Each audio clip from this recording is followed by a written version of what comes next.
Un texte va arriver, c'est un texte de ratification de la charte sur les langues régionales.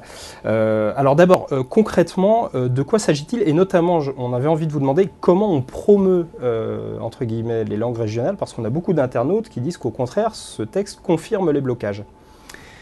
C'est une très longue histoire entamée en 1992 quand le Conseil de l'Europe a adopté cette charte. La France l'a signée, c'était Pierre Moscovici qui était le ministre en charge dans le gouvernement de Lionel Jospin en 1999. Bon. C'est un texte qui prévoit 98 possibilités d'épanouissement pour les langues.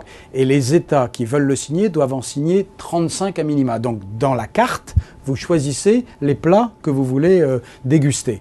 La France en 1999 en a choisi 38. Bon. Eh bien, depuis 1999, nous n'avons pas ratifié le texte.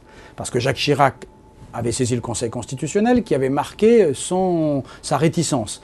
Depuis, toutes les initiatives n'ont pas abouti. Ce gouvernement, fort de l'engagement du président de la République, François Hollande, pendant la campagne, qui a dit « je ratifierai la charte », a entamé un travail. Il avait déposé un projet de loi.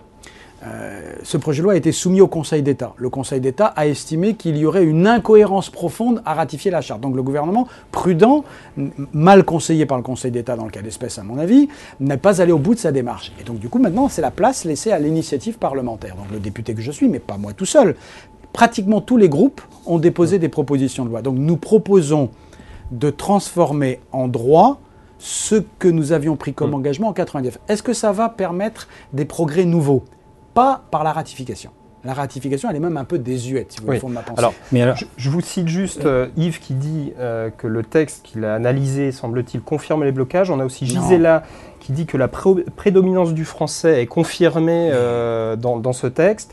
Elle dit aussi qu'on connaît la position du Conseil constitutionnel opposée par principe à ce texte, selon elle, encore une fois. Est-ce que vous êtes prêt, d'ailleurs, vous demande-t-elle, à vous allier à l'opposition afin d'apporter une sécurité juridique aux langues régionales? Je vous transmets la question brute de décoffrage. Dans le cas d'espèce, c'est plutôt à l'opposition de voter le texte qu'on lui propose. Parce que, alors, il y a plein de questions. Faisons le lit du Conseil constitutionnel qui, du coup, n'est plus concerné. C'est une proposition de modification de la Constitution. Le Conseil n'aura pas son sentiment à donner là-dessus. C'est justement pour ça que nous modifions la Constitution. Est-ce que ce texte entérine des blocages?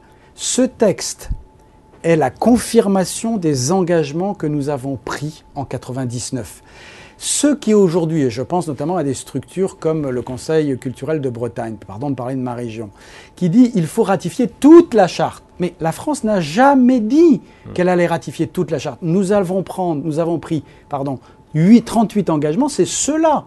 Le français, c'est la langue de la République, c'est dans l'article 2 de la Constitution. Donc la ratification de la charte ne va pas organiser la co-officialité dans la vie publique des langues régionales. Ça n'a jamais été notre engagement.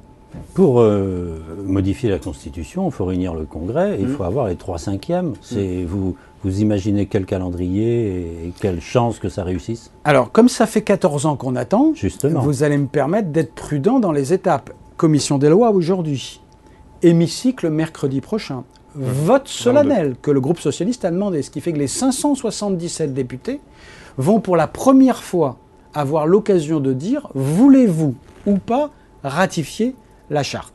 Et c'est au moment où nous saurons combien de députés ont voté oui que nous pourrons envisager les autres étapes. Et le président de la République pourrait convoquer le Congrès à Versailles uniquement sur cette question-là? Sur la base de la proposition de loi que j'ai signée, non. Parce que la logique institutionnelle d'une proposition de loi, c'est d'aboutir à un référendum.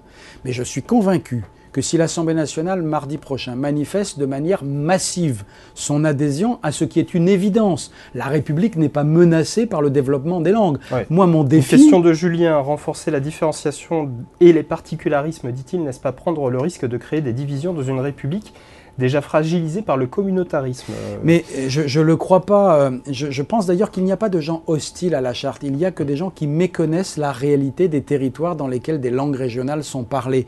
Et c'est d'ailleurs assez étonnant parce que ceux qui viennent en Bretagne en vacances trouvent que c'est un élément supplémentaire de parler de breton, de voir le breton, de voir notre identité bretonne. Et donc moi je pense que la République n'a rien à craindre. Elle est beaucoup plus forte que ça. Ça changerait quoi concrètement si c'était adopté ? Pour les Bretons, pour les Basques, pour les Alsaciens. C'est un verrou qui saute. Oui, mais concrètement. C'est un verrou qui saute, c'est un verrou juridique qui saute. Tous les pas que nous essayons de faire, à chaque occasion, le Conseil constitutionnel les censure au motif d'une lecture erronée de l'article 2 de la Constitution. Donc nous allons déverrouiller. À soi seul, la charte n'apporte pas de plus. La charte protège. Moi, ce que je veux ouvrir, c'est un champ pour construire, pour épanouir. Nous avons deux exemples. Mais alors, ça permet quoi ?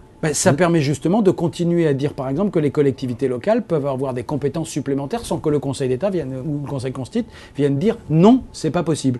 Donc nous allons enlever ce verrou et là encore, faisons confiance aux collectivités locales et à l'État. S'il y a des initiatives, elles pourront s'épanouir. Aujourd'hui, elles sont bridées. Regardez cette histoire complètement baroque du fait que les livrets de famille doivent être obligatoirement français. En quoi ça gêne que ça soit la page de droite en français et la page de gauche en breton? Ça ne nuit en rien. Si certains veulent le voir en breton, du moment qu'il y a du français. Le recteur de Bretagne, pardon de faire un peu là-dessus, mais c'est agaçant au final. Le recteur de l'Académie de Rennes ne veut pas que sur un bâtiment, il y ait marqué liberté, égalité, fraternité en breton. C'est marqué en français, pourquoi on ne pourrait pas mettre en breton? Qu'on le mette qu'en breton, c'est pas le sujet. Moi, sur les mairies de Quimper, il y a les 3 drapeaux, français, breton, européen. C'est pas un problème, c'est même une richesse.